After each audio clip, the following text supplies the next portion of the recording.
My wife demanded to spend Christmas and New Year with her ex, calling me the substitute. She gave me a choice: accept it or divorce. Without hesitation, I accepted a transfer to Australia. A week later, she called me desperate. Before we go on, hit subscribe and drop a comment telling us which city you're tuning in from. Second week of December, dinner table on normal Tuesday night. I was talking about a project deadline when she interrupted. Madison and I will spend Christmas and New Year with Brad. I stopped mid-sentence. What? The whole holidays. We're leaving on December 23rd and coming back on January 6th. I put my fork down. You're taking the girl to spend 2.5 weeks with your ex-husband during the holidays? He isn't just my ex, he's her dad. Her real dad. She said it as if I was slow to understand. I've helped raise her for 6 years. She let out a laugh. Help, please. You're the substitute. You've always been the substitute. She needs time with her authentic dad, not with someone who pretends to be. Something cold and clear settled inside me. Substitute. Don't be dramatic. It's 2 weeks. Brad wants to take her skiing, have the family Christmas his parents planned. It's important to her. What am I supposed to do for 2.5 weeks? She shrugged, checking her phone. Whatever you want. Watch the football games. You'll probably enjoy the silence. Honestly, Madison walked in with her backpack hanging from one shoulder and her headphones on.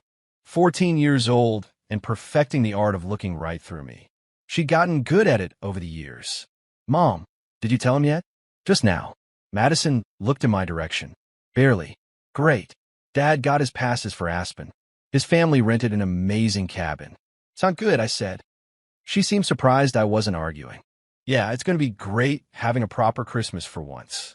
For once. Apparently 6 years of Christmases didn't count. My wife watched me waiting. She'd prepared herself for a fight. Maybe she wanted one. That's fine, I said. Her eyes narrowed. That's fine. That's your answer. What else is there?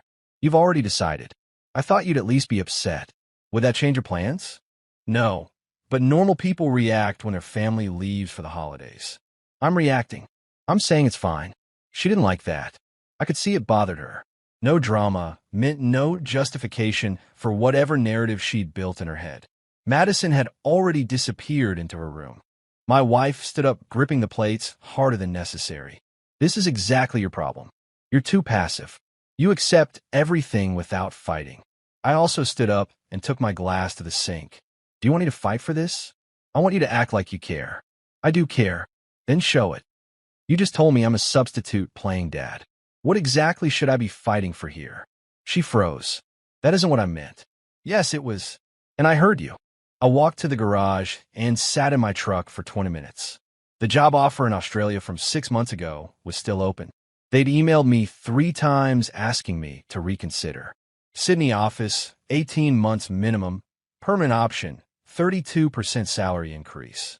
I rejected it 3 times to keep this family together. Substitute. I searched the email thread on my phone. They needed someone by the end of the year. Today was December 14th.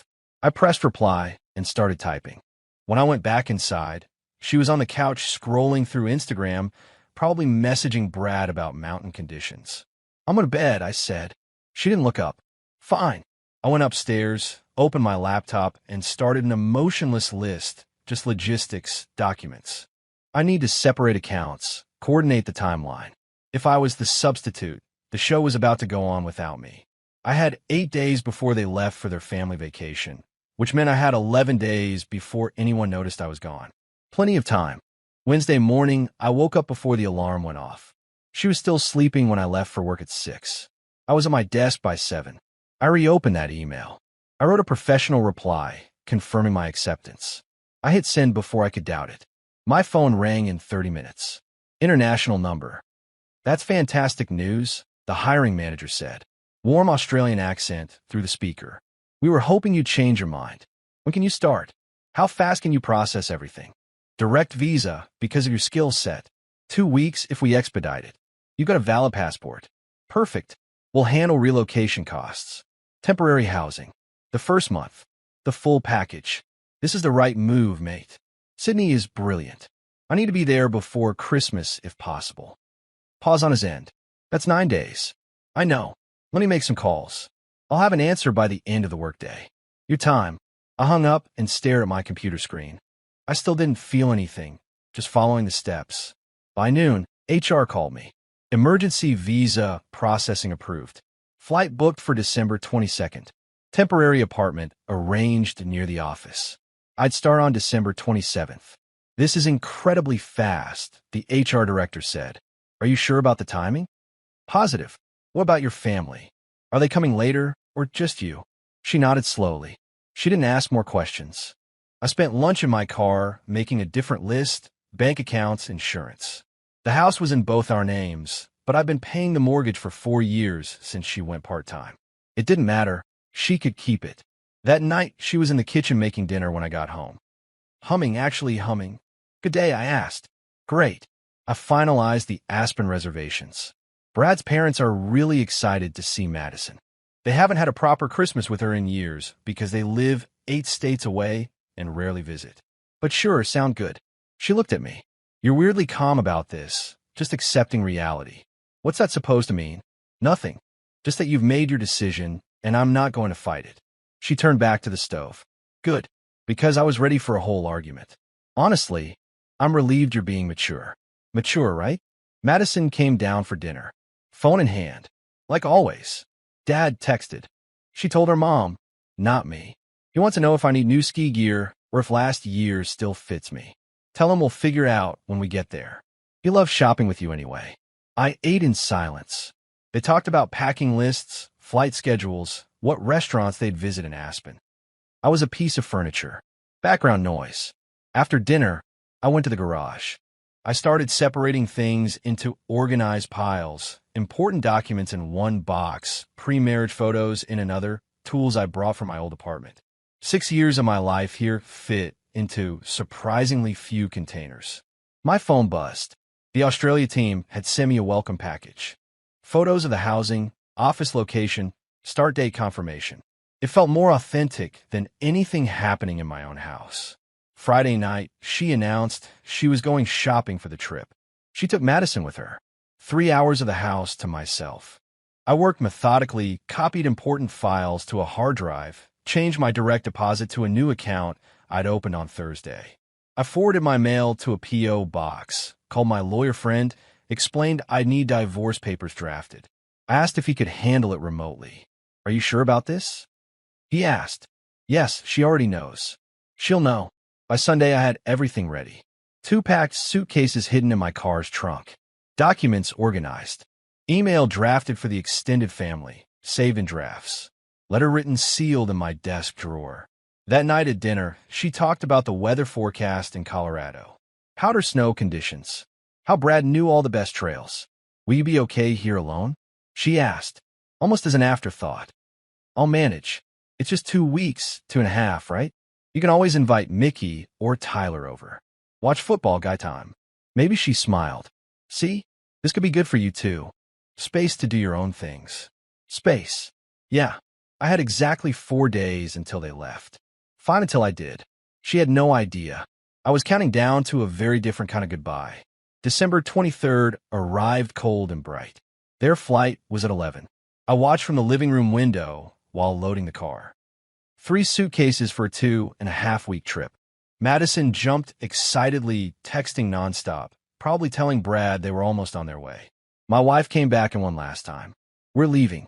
Traffic to the airport is going to be horrible. Have a good trip. She paused, keys in hand. Are you sure you're okay? You seemed off all this week. Just tired from work. You're doing year-end closing, right? Well, we'll text when we land. I doubt it. There are leftovers in the fridge, and I left you a list of things to take care of while we're gone. Trash day is Thursday. A chore list, naturally. Got it. Madison yelled from the car. Mom, let's go. She gave me a quick kiss on the cheek. Automatic protocol. See you in January. Yeah, have fun. I watched them drive away. I stayed at that window until the car disappeared around the corner. Then I waited another 10 minutes just to be sure. Then I moved. The letter came out of my desk drawer. I placed it on the kitchen table leaning against the salt shaker where she'd see it at first glance. Plain white envelope with her name. Inside, I was brief. I've accepted the position in Australia.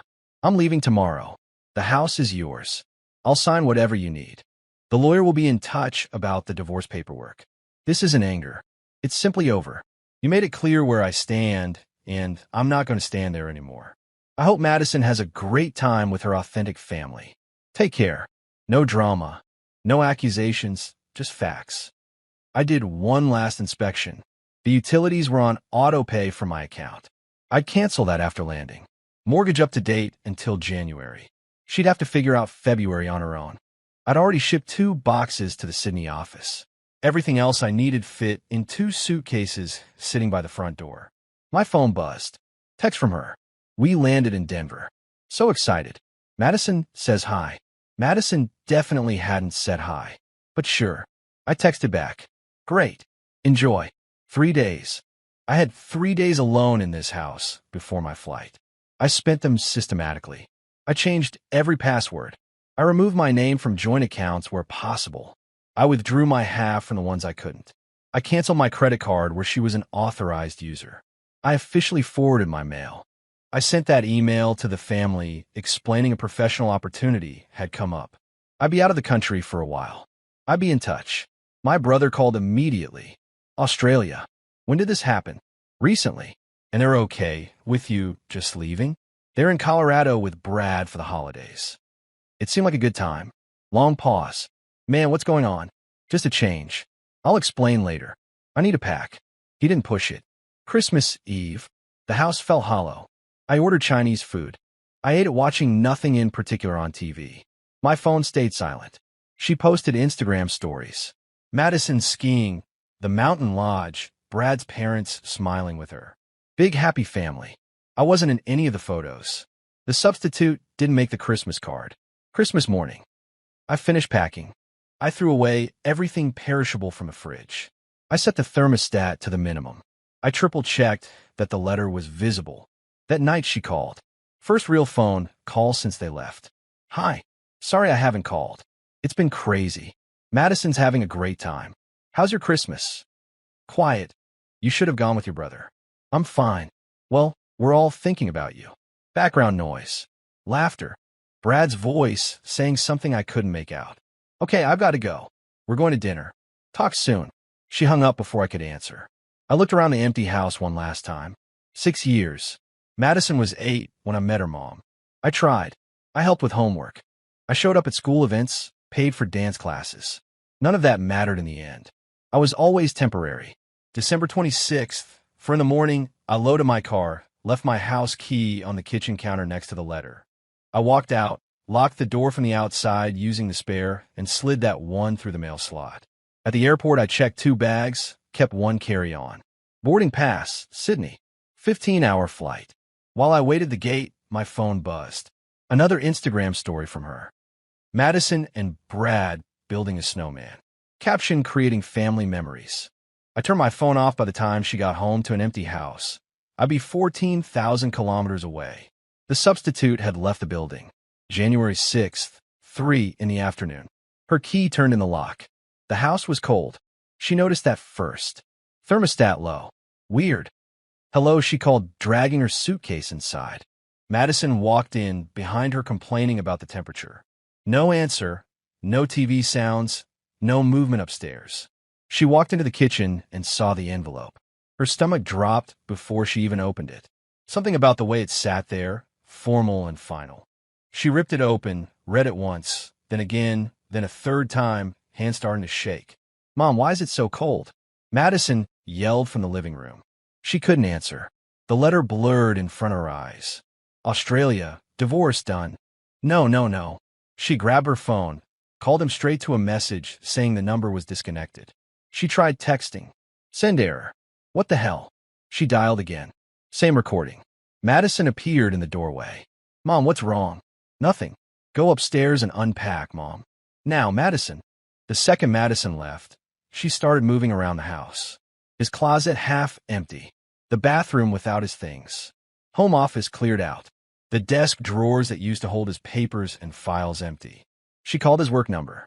Got a generic voicemail. She called the main office line. Hi. I'm trying to reach my husband. He works and I'm sorry. Can I get the employee's name? She gave it. Clicking sounds. It shows here that employee has been relocated. I could transfer you to HR, relocated. Where? I don't have that info, ma'am. Would you like HR? Yes. Hold music. Then a polite woman's voice. Yes. I'm calling about my husband. Apparently, he relocated. I can confirm he accepted an international transfer. International. Where? I really can't discuss employee info. If you need to reach him, I'd suggest contacting him directly. His phone is disconnected. I'm sorry, I can't help with that. Is there anything else? She hung up, looked at her phone, started scrolling through contacts frantically. His brother. Ring. Ring. Voicemail. Hey, it's me. I just got home and he's gone. How? The house is empty. He left a letter saying Australia and divorce. And I don't understand what's going on. Call me immediately. She tried his friends. Mickey answered on the third ring. Hey, yeah. I heard he took a job abroad. Didn't give me many details, honestly. What did he tell you this? A week or so before Christmas. Said it was sudden, but a good opportunity. And you didn't think to mention it to me? Pause. I figured you knew. You're his wife. She hung up on him too. The panic was total. Now she went back to the kitchen. Reread the letter. The house is yours. The lawyer will be in touch. It's simply over. Her phone rang. His brother calling back. What's going on? Your message sounded. He's gone. He's in Australia, apparently. Did you know? He mentioned a transfer opportunity. I didn't realize. When? On Christmas Day he called. Said he'd take it. I thought you guys were all discussing it as a family. We were in Colorado with Brad for the holidays. Silence on the line. You were in Colorado with the ex during Christmas? From Madison. It was from Madison. And where was he? Here he said he was okay with it. More silence. Then carefully. Did he actually say he was okay with it, or did he just not argue? She opened her mouth, closed it. Look, his brother continued. I don't know what happened between you two, but he sounded done. Like completely done. I'd never heard him like that. He can't just leave. We're married. There's a house. There's Madison. Madison isn't his daughter, though, right? Legally, the room tilted. I'm about to go. She ended the call. She sank into a kitchen chair, the letter still in her hand. She tried to rewind the last month in her head. The dinner conversation, his weird calm, the quiet week before leaving, the brief text message while they were away, the buzz of her phone, an email notification from a law firm she didn't recognize. Subject: dissolution of marriage documents. She clicked with shaking hands. PDF attachment, official letterhead, divorce petition, his signature already on it. There was a note from the lawyer. Please review the attached documents. As you'll see, my client requests an uncontested dissolution. He waives claims to all marital property and assets. We'd appreciate your cooperation to expedite this process. He was giving her everything, the house, the car, everything, because he just wanted out. Madison's footsteps on stairs. Mom, half his things are missing. What's going on? She looked at her daughter, 14 years old, confused, scared. He had to leave for work suddenly. For how long? She looked back at the letter, the divorce papers on her phone. I don't know, baby, I don't know. 2 weeks later, reality hit hard. The mortgage payment bounced. She looked at the bank notification on her phone, not understanding at first. Insufficient funds, but the account always had money. He always took care of that. Then she checked the balance, his direct deposits. That was it. His income vanished. The account he'd been funding for 4 years empty. She called the bank. They confirmed he'd withdrawn his half and closed his linked accounts in late December. But we need that money for the house payment. I understand, ma'am, but if it's a joint account and he withdrew his funds, it's within his rights. You'll need to make alternative arrangements. Alternative arrangements. With what money? She'd been working part-time at a boutique for 3 years, 20 hours a week, barely covering her personal expenses. She'd thought of it as fun money, a way to stay busy. He covered the mortgage, the utilities, most of Madison's expenses. Panic set in as she checked the bills. Internet bill, its auto-pay canceled. Car insurance, his account payment failed. The joint credit card she'd been using was declined when she tried buying groceries. She called Brad desperate. I need help. Financial help. Just temporarily until I figure things out. What happened to your husband? He left. He's in Australia. Australia. When? Right after we got back from Aspen. Long pause. And you didn't see this coming? No. He just left a letter and disappeared. What did the letter say? She couldn't repeat it. The substitute comment echoed in her head. That he was done. Done with what? The marriage. Everything. Brad sighed. Look, I already pay child support. I can't take on your house payment too. That's not my responsibility. I'm not asking you to do that. You'll figure it out. Get a better job. Sell the house if you have to. Brad, I've got to go. Madison can call me anytime. You know that, but your money problems aren't mine. He hung up. Madison started asking questions she couldn't answer. Why did he leave? Job opportunity. But why so sudden? And why isn't he calling me? He's busy settling in. Is he coming back? She couldn't say no. She couldn't say yes. I don't know, honey. Madison went quiet. She started spending more time in her room. Her grades dropped. The school counselor called. Madison. She seems withdrawn. Is everything okay at home? No, nothing was okay. She tried contacting him through the lawyer. She sent an email asking if they could talk just once. The reply arrived 3 days later. Formal and brief. My client has made his position clear. He requests an uncontested divorce and has waived all property claims. He asks that you respect his decision and sign the documents so both parties can move forward. Regarding his stepdaughter, he wishes her the best, but believes it's best for everyone involved to make a clean break. Clean break. After 6 years, she tried a different approach. She had Madison write him a letter, a genuine one, where the girl really seemed to miss him, talking about how quiet the house was, how sorry she felt if she'd been rude sometimes. She mailed it to the lawyer's office with a note begging him to forward it. 2 weeks later, it came back. Unforwarded with a brief note from the lawyer, my client received the letter. He asked me to convey that he cares about Madison's well-being and hopes she thrives, but believes continuing contact would only make the transition harder for everyone. He's moving forward with his life and respectfully requests that you do the same. She read it 5 times, then crumpled it up and threw it across the room. Madison saw her. What's that? Nothing. It was from him. Madison, go to do your homework. He didn't want my letter. It's complicated. He doesn't want us anymore, right? And there it was. The truth her 14-year-old daughter had figured out faster than her. It's not about wanting. Did you challenge him on something? No. And instead of fixing it, he just left. Too perceptive. Adults are complicated. No, Mom, you're complicated. He was pretty straightforward, actually. Madison went upstairs, slammed her door. She sat alone in the kitchen, surrounded by unpaid bills, the divorce papers she hadn't signed yet, the returned letter. She took out her phone, opened Instagram. His account was gone, deactivated or blocked. She couldn't tell which. She tried LinkedIn. Updated profile. Sydney, Australia. New job title. New company, new life. As if the 6 years here had never happened. Her phone buzzed. Mortgage company. Second notice. If payment wasn't received in 7 days, foreclosure proceedings would begin. She looked around the house he'd given her, the house she couldn't afford. Everything was falling apart, and he was 14,000 kilometers away, completely unreachable. She called him a substitute. Turns out he'd been the one holding everything together. 3 months in Sydney, and I'd finally stopped checking my phone, expecting messages from a life that no longer existed. The apartment wasn't much. 10th floor in North Sydney. View of the harbor if I stood on the balcony and looked left. Basic furniture, but it was mine. No history, no ghosts. Work kept me busy. The team had welcomed me quickly. No awkward questions about why I'd accepted the job on such short notice. Australians had this way of not prying into your business unless you offered it. I'd made friends with a guy named Ryan in accounting. He'd invited me to a weekend barbecue at his place in Manly Beach 2 weeks ago. I'd gone. I met his wife, Jessica, his kids, some neighbors, normal people doing normal things. Nobody knew I was running from anything because I wasn't running. I was simply living somewhere else now. My phone rang during my lunch break. International number I didn't recognize. I almost didn't answer. Hello, heavy breathing. Then her shaky voice. It's me.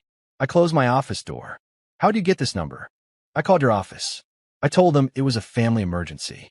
They put me through. Family emergency. Right. What do you need? We need to talk about everything that happened. There's nothing to talk about. The divorce papers are simple. Sign them. I can't just sign and erase 6 years like they didn't mean anything. You already did that on December 14th at the dinner table. Silence. Then, I didn't mean it like that. Yes, you did, and I'm not doing this. I'm not going to argue about what you meant versus what you said. You were clear. I heard you. I left. You didn't leave. You abandoned us. Something sharp twisted in my chest. Us. Madison has her authentic dad. You made sure I knew I was just filling space, so I stopped filling it. She's struggling. Her grades dropped. She barely talks to me. She keeps asking about you. Then maybe you should talk to her real dad about it. It's useless. He doesn't help with anything real. He never did. It isn't my problem anymore. How can you be so cold? You helped raise her like a substitute. Your words. She was completely sobbing now. I was mad when I said that. I was frustrated about something else, and I took it out wrong. For 2.5 weeks, you took Madison to play Happy Family with Brad. You didn't call me once on Christmas. Not once. You posted pictures of the three of you everywhere like I didn't exist. That wasn't anger. That was the truth coming out. We're losing the house. I can't pay the installments without you.